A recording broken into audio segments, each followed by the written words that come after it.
Our marriage and our family have been profoundly impacted by autism. It's difficult to share that sometimes, to say the quiet parts out loud, because I'm afraid people will think that I don't love my kids, and I do. We do. Yeah.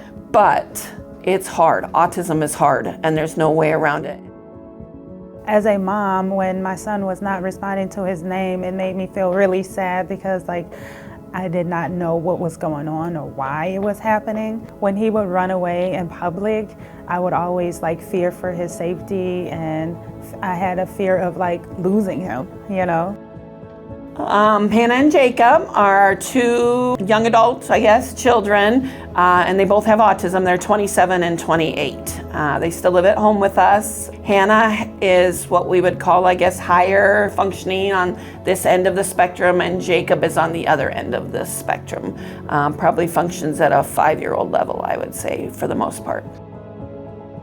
With my son having an autism diagnosis, it affected my family in ways that I couldn't imagine. My mom was so against the label, and I have family members who did not even understand what autism meant or what it could look like. And I had to constantly explain to them oh, this is because of his condition that, he's not responding to his name, or he's behaving in this way. It was kind of draining to me to always have to communicate that and explain it to people from my eyes. It's very hard, very difficult. Even my pediatrician was, when Hannah quit talking at 1.5, he said, "Are you reading to her?"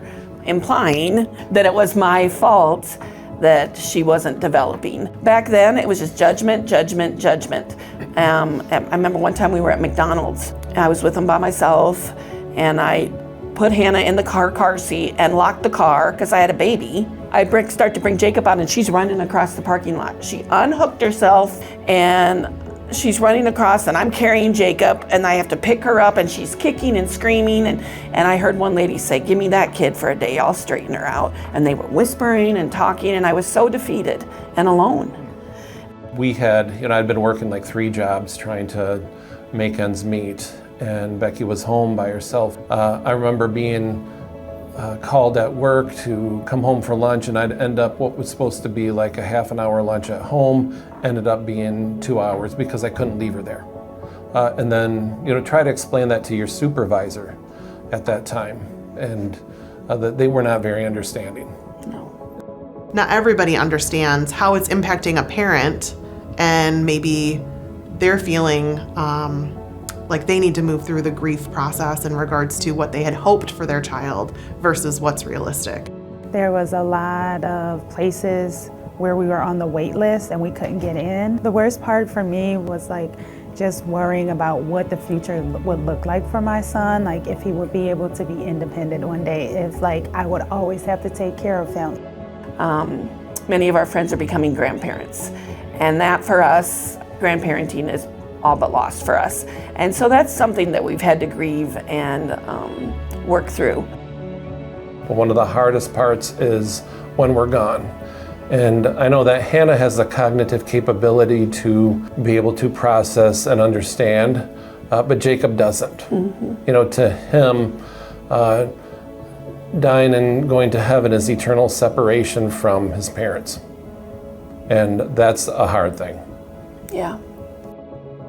If he would ever speak, would he need a device to speak? I was so worried about all of those things and more. So the diagnosis was a relief in a way, but we just didn't have a clue what to do.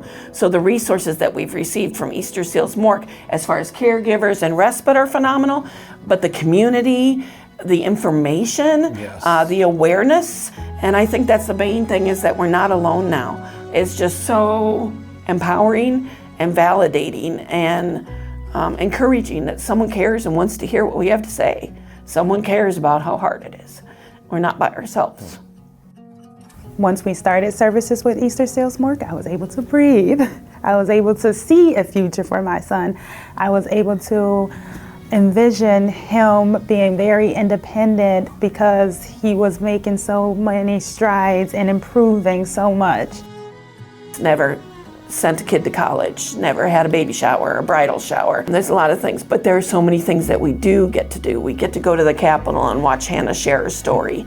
And remember that at 3, I'm gonna get all emotional, that at 3 she wasn't even talking. And look at her now, and she's just a world changer.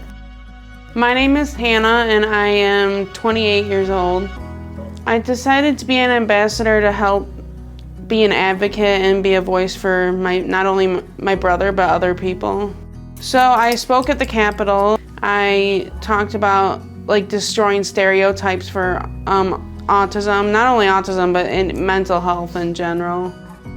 And Jacob brings us such joy every day. We always say we'll never be bored. This is very true. And it'll always be like we have a little kid running around the house to hopefully keep us young and makes us laugh every day. So there's so much joy, but I don't want to cloud that and make it seem like it's all easy, because it's not. And without services from Easterseals MORC, I don't know where we'd be. Hi, I'm Jeff Camboya, Director of Procurement, and I am pleased to present you with the Waterford Autism Comprehensive Care Center. As you walk into this center, you'll see that everything that has been designed and built out is specified for the needs of individuals with autism. And it's been a special project knowing that in the end, individuals and families that will be here will have a state-of-the-art building that is unlike any other in the state of Michigan. It involved community stakeholders, funders, families. Today, what we see as nearing almost completion of the end of the building is cumulative effort of everyone. I have seen my son grow in ways that I could only dream of. Like now I don't have to worry about his safety. He's not running away anymore. We can go out in public. We can walk in the parking lot, and I don't have that fear of him just like taking off. If I could go back and talk to my younger self, I would tell Becky that you are enough, because I think I felt like a failure a lot of the time. Yeah. You know, when I lost patience or didn't parent like I wish I would have.